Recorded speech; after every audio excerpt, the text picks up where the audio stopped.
Good morning, folks. Good morning. Morning.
So welcome to folks who are joining by the recording. We're moving on to the technical or more technical issues from the social ones. The first one being the proposed change to the label for E22 ManMadeObject that came up on the last call. So yeah, George, do you want to describe the state of where we are with this? Yeah. Sorry, I will describe it quickly because I don't know at what point we will be taking off. I'm in an airplane. But briefly, Rob raised the issue with the SIG. It launched a lively email conversation there were contributions from all sides. Rob proposed that we go directly to the formulation of MadeObject or what have you. There was discussion back and forth, and where I could get into the details. But there was some pointing to, well, it's a local issue of English, and other discussions about general control of language in present day period. But I think in the end, people recognize that it's not very inclusive as it's currently formulated, and there was no strong objection to changing it, and no red flags raised. I mean, the only real worrying issue is that because we embed the English name of the class into the actual URI, it means a change of the URI itself going forward. So that's a compatibility issue. But people recognize that it's an issue that has to be addressed, and so it hasn't been voted on yet. But I think the tendency was towards going with human-made, or in all of its on all the various subclasses, and we'll either have an email vote on it shortly or decide it at the next SIG. But it seems like that change will be happening and then can be adopted by Linked Art. Great. So, which is great news. And thank you to everyone who was on the call last time. It shows that I think as a community we can affect change for the positive in the technical underpinnings.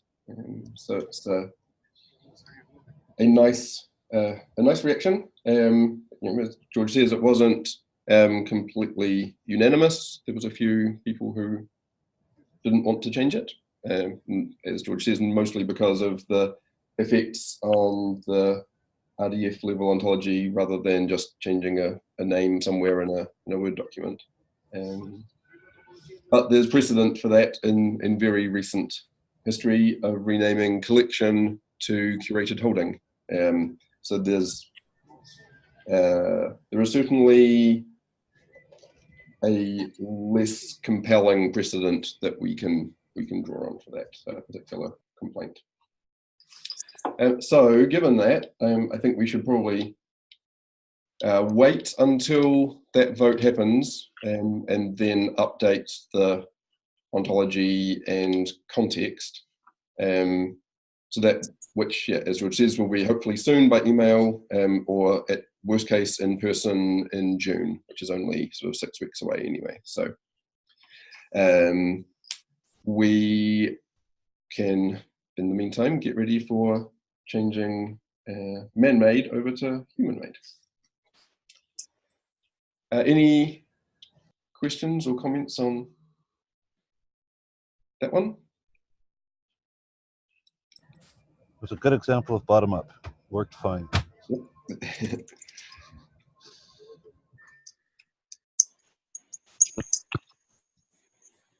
Okay, so on to some of the more technical ones. A while ago we discussed partitioning, and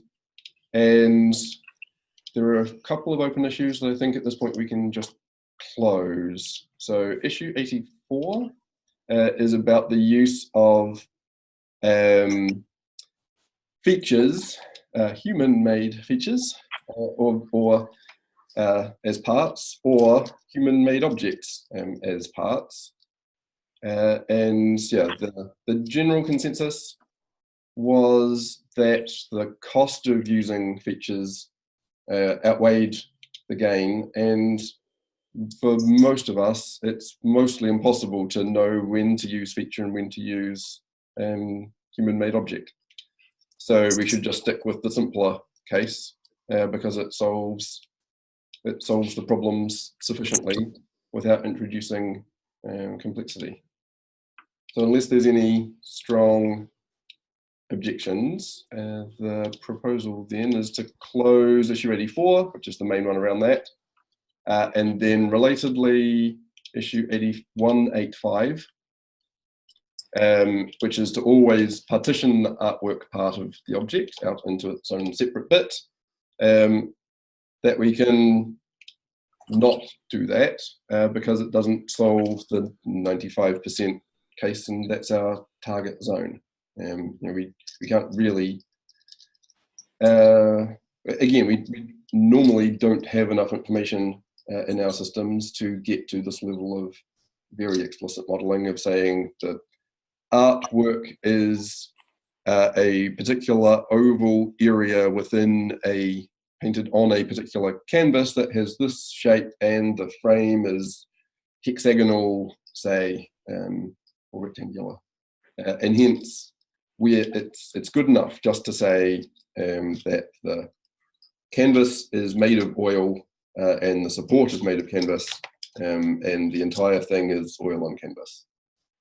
So, are there any strong objections to simply going the simple, easy to explain, but not absolutely 100% semantically accurate?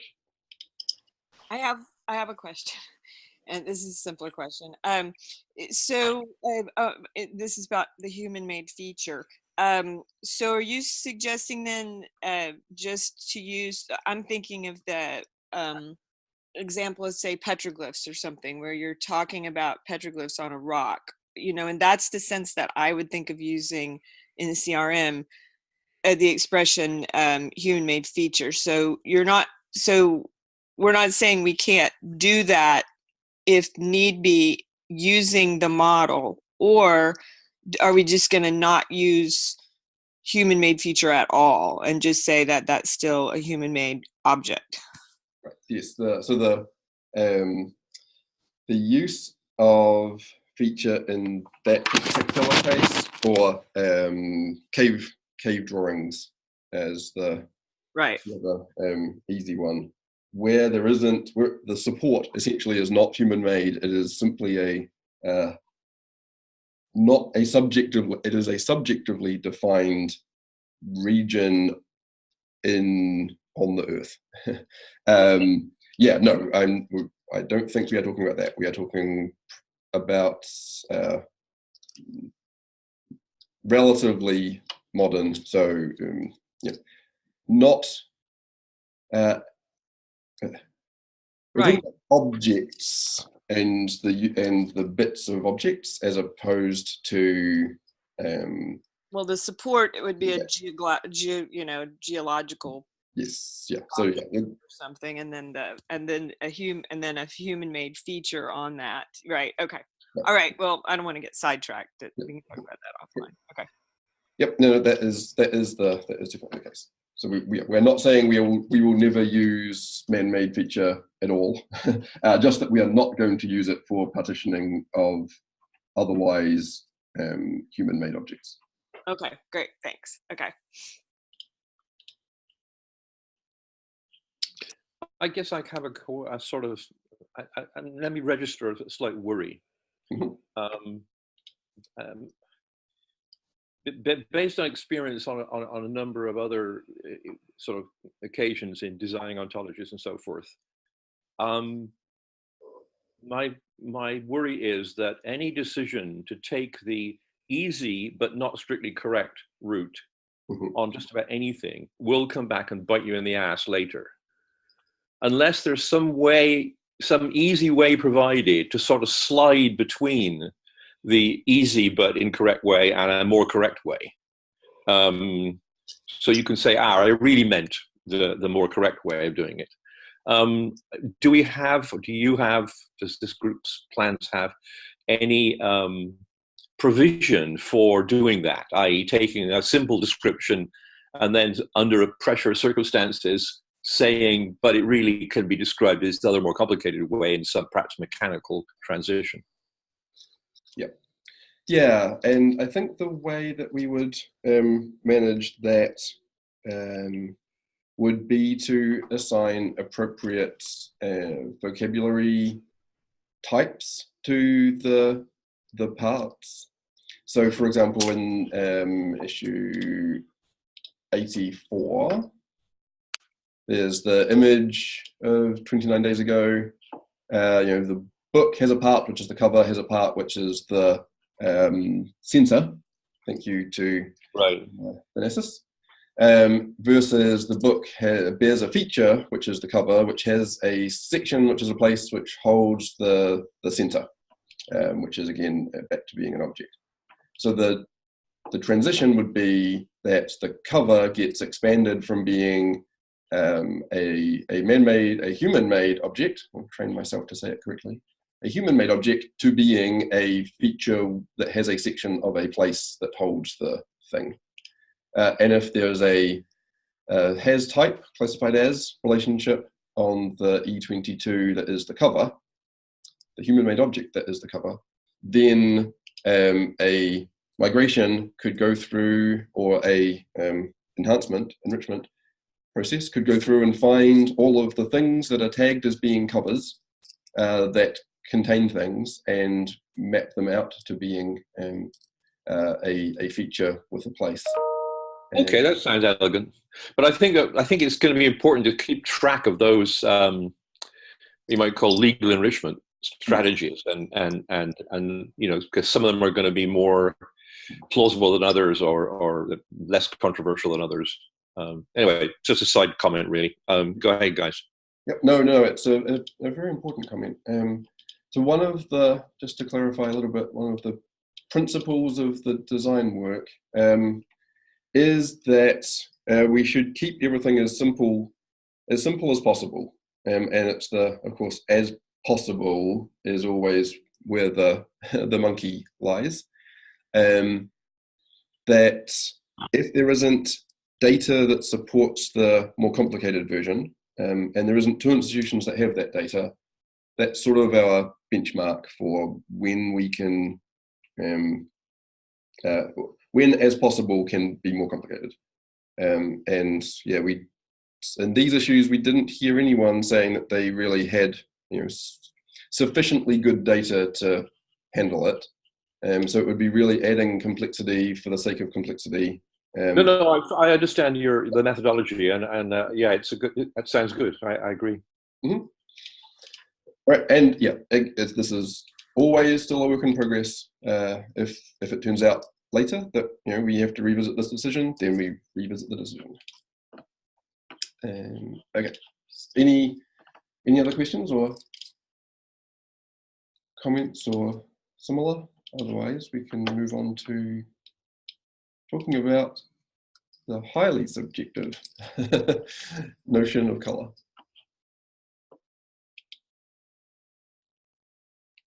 And thanks to George and Richard for coming for the time that they could.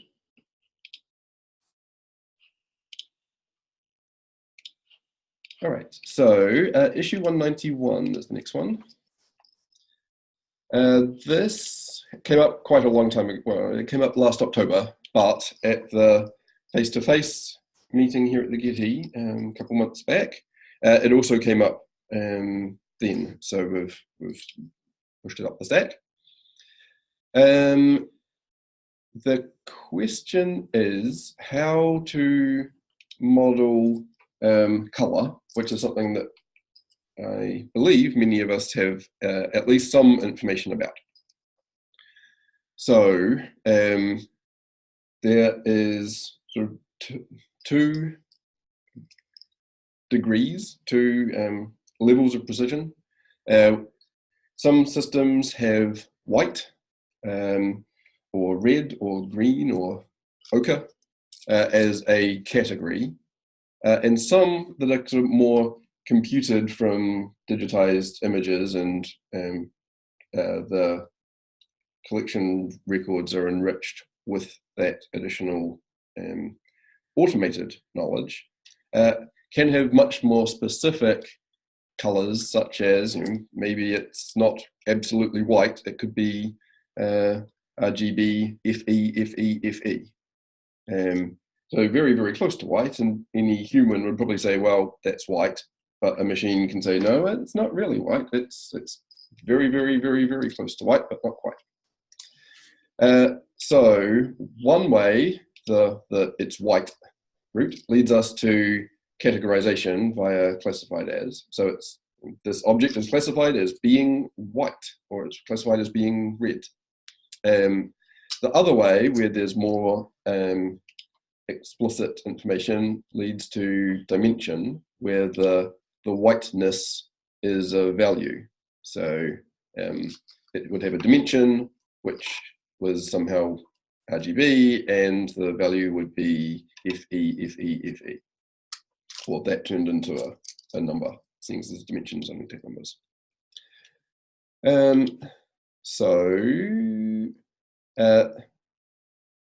Then, again, to Pat's good point, if there are two different ways, and one is the simpler route and one is the more precise route, but we don't always have the information for the more precise route, is there a good way that we can go from one to the other in a way where there's essentially one model, not two, just that it might be slightly more verbose for the for that one model. There is another. Are there specific use cases where using it as a dimension would be useful? I think it's when you want to have a color palette auto built. So if you had a AAAF image and someone ran a processor over it that pulled out the 5 most prominent colors, and then you pull those colors back into the description, yeah, there may not be a particular name or type for that particular hex, but that's where I have heard the value of the dimension as. But what do people think? Who else has color in their systems, and do you have it as a sort of categorical drop-down list that you can select from, or is it more machine generated with hex numbers?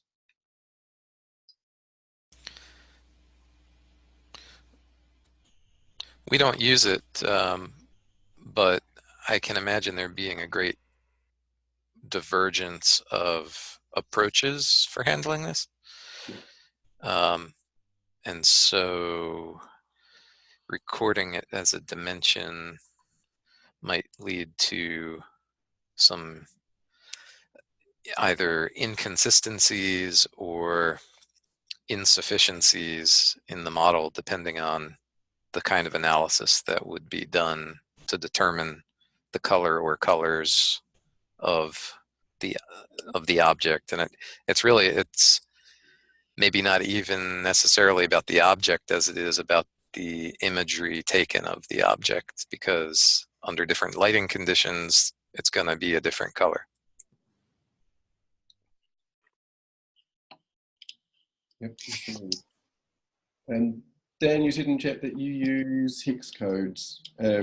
Is that because you have the sort of precise measured colors, or how do you get to the hex codes? Yeah, we derive those, Rob, from RGB values and choose whatever's nearest. But it seems to me here there are two threads, right? There's one that talks about the technical metadata around colors, and that might be something that is coming from the Digital Studio.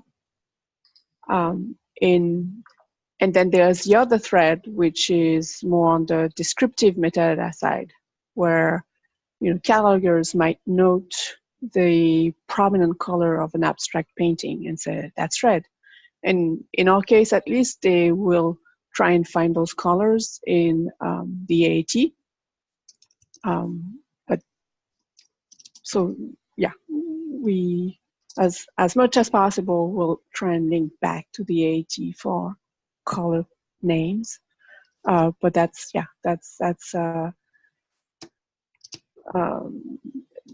not a scientific description or of the image, right? It's more of an iconographic description.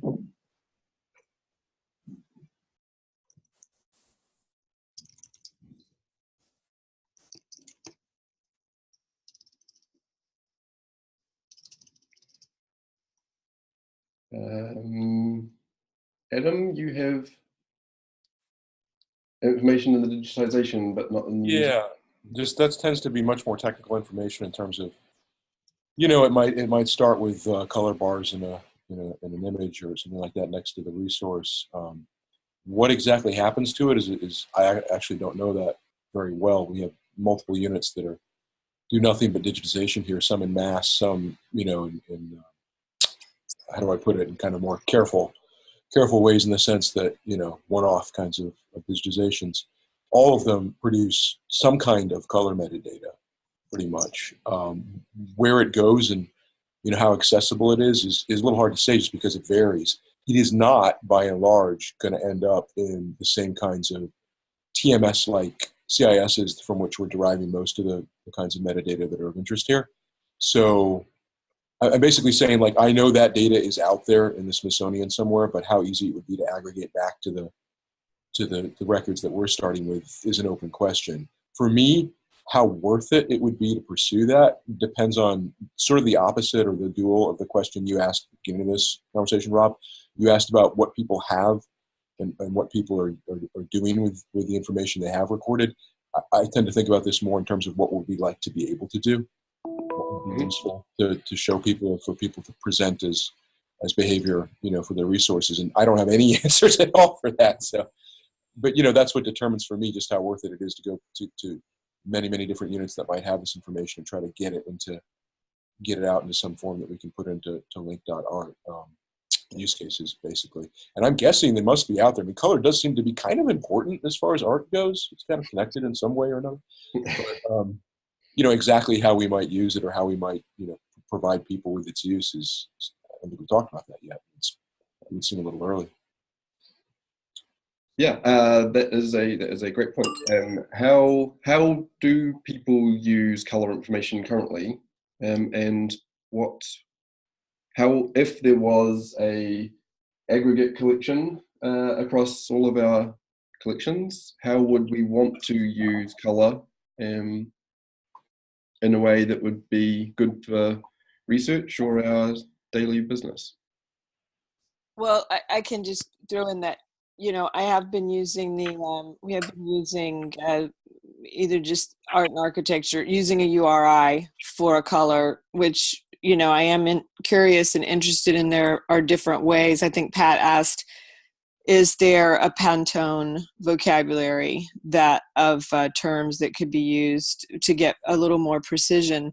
But you know, it is possible in our system to just say, you know, red and any and then anything that any image that has a color red is then linked to whatever like it has a caboose that's red, or it has you know, the image has you know, a dress that's red, and you can, you know, just so you can search on red as a URI and then semantically find anything that might have that color in it. So it's a nice demonstration of what you can do if you have a URI for the color. But, you know, I do agree that with everything that the person who was just speaking before me said about Adam, about what else could we say, what else could we do with color is interesting, you know, or how much more precise could we get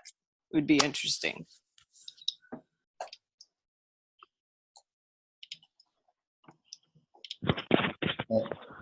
I guess I'm a little bit worried about the precision, because if one is looking for red, but if it's described as crimson or scarlet, how does that link back to red?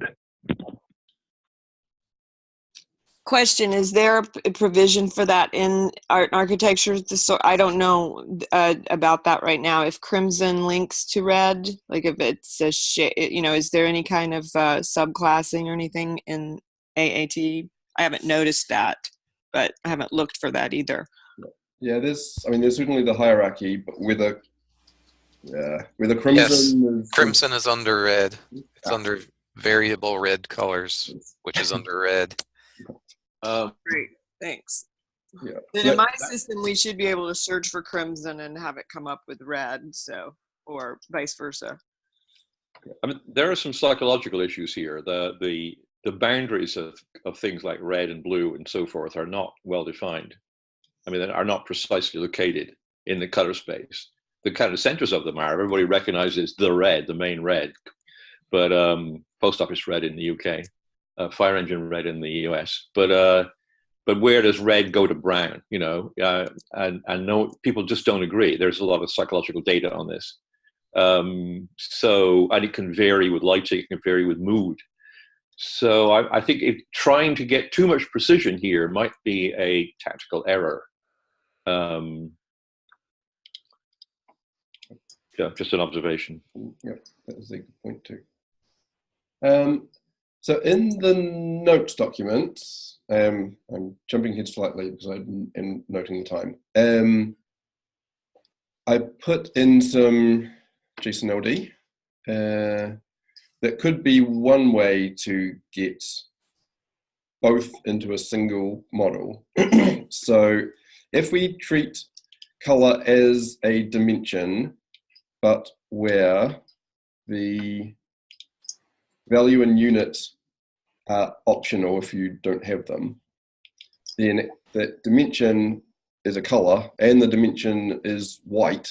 So we could simply use the classified as P2 has type of saying it's the white, it's the color white. And you know, if we don't know that it's exactly FE, then we just don't say that. If we do know it, then we can put it in. If we don't want to make a judgment call that is white, it could be, I have no idea what FE is in somewhere else, then you wouldn't classify it as white. But at least there's a single structure that we can then build for color with both of the possibilities, the exact and the categorical. Is there any notion of what proportion of the object has that color?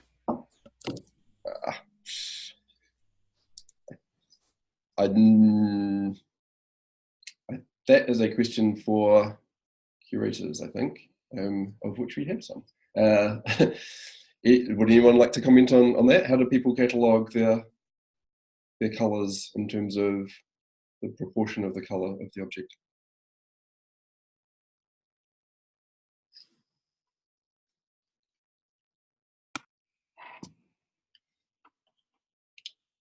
No, maybe we don't have anyone particularly on the call. I don't. My guess would be you know, either with the word "and" or predominantly white with violet highlights, or you know, something like that. How about the word "but"?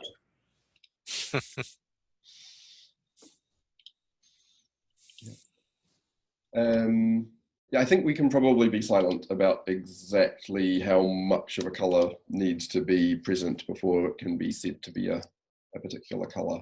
And then if the information being represented isn't useful, then people won't use it. And if it is, then but I was recently buying paint, you know, house paint, and I noticed that in the huge colored displays they have on the in Home Depot, there's an entire section called whites, which is a plural. Yep. There's about 30 different whites. Yeah, I imagine, like there is variable red color, I imagine there's also whitish colors in AAT. Let's see. I don't see them. Olive colors. There are lots of different olives, apparently. But I think, I mean, sorry, my point of observation was that they're all called white. I mean, it's perfectly okay to say that something is a bluish white or a pinkish white, but it's still a white.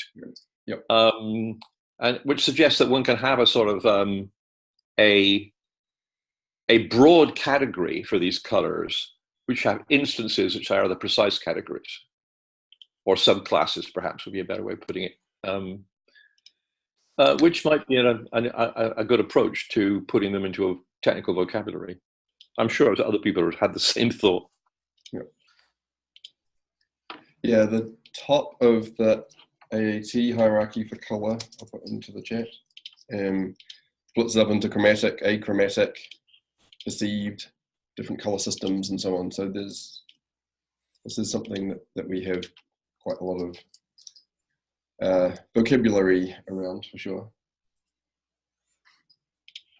Well, it is the top of the hour. Does anyone, any initial reactions, and I'll put this into the issue, any initial reactions to that approach that I put into the notes document as a way forwards? It keeps the categorization possible, but only has, if that's all we're doing, it's slightly more complicated, but it does allow the more precise computed form. So the only thing that perhaps is missing on here is RGB. Is an RGB value sufficient to describe a color without having a color profile? Yep. But in general, I think this is it's a nice blended approach that lets you do either. I mean, it might add, I mean, treating color as a dimension is the worst it might do is add a little bit of verbosity to the data, but it's fine. Yep, I think we by going with linked data, we have brought into verbosity, or we have we've made that bid. All right. Well, sorry, go ahead. Yeah, to me, it's a bit difficult because it could, it puts one approach clearly on top of the other. So if we really want to leave the door open to both, then it's maybe not so, it doesn't look so open because it gives the feeling that one would need the RGB value before doing any classification. Yep. And in a linked data approach, there could be some issues later down the stream.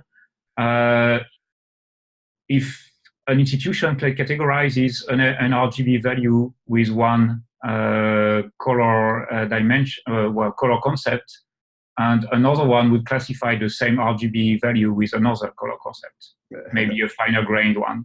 Yep. I think that would be representative of what people said about the perception of color. Very much fitting the diversity of the field, but maybe tricky to handle technically. Yes, indeed. All right, so let's continue this in the issue. Some of us certainly have to run to a separate, a different call, which I need to be chairing, unfortunately. So thank you to John for taking the notes at somewhat strong-armed into it. So doubly thank you there. Thank you everyone for coming and for the great discussion. We'll talk again in a couple of weeks' time.